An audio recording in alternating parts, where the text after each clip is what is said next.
असताना तू मला फोन का केलास? तू सासूला का नाही विचारलंस की वांग्याची भाजी कशी करायची? भांडण मिटलं असतं की नाही? आता भांडण सुरू. कूट का खोबरं? आता काय भांडणाचा विषय आहे कूट का खोबरं?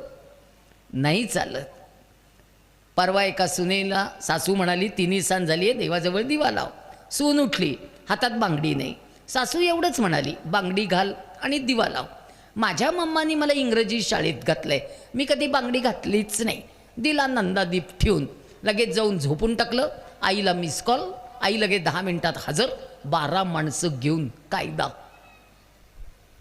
खरं तर तिथे सासूच्या साठी 4 बांगड्या हातात घालायच्या, देवाजवळ दिवा लावायचा, नंतर बांगडी काढून ठेवायची. विषय मिटतो की नाही? सासूच्या भावनेचा प्रश्न आहे ना.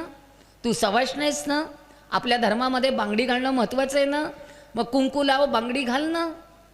सासूच्या समाधानासाठी घाल. तिच्या भावना महत्त्वाच्या असतात.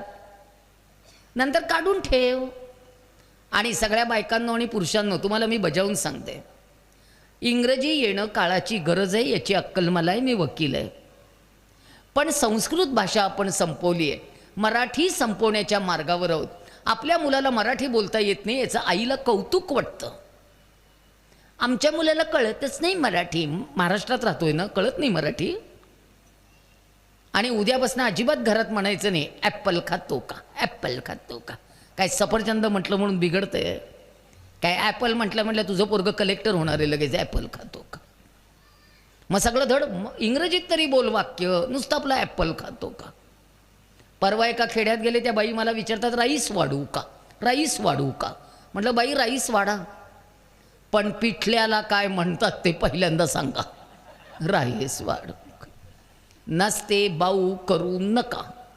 इंग्रजी आलं पाहिजे याची अक्कल मला आहे, पण इंग्रजीचा बाऊ केलेला चालत नाही. स्वदेश, स्वधर्म, स्वभाषा, स्वराज्य आणि सुराज्य याच्यावर प्रेम करणारी पिढी आता निर्माण करावीच लागणार आहे. स्वतःच्या भाषेवर सुद्धा प्रेम करणारी पिढी निर्माण करायची आहे. फार जबाबदारी आहेत आपल्यावर बायकांनो, प्रचंड जबाबदारी आहेत.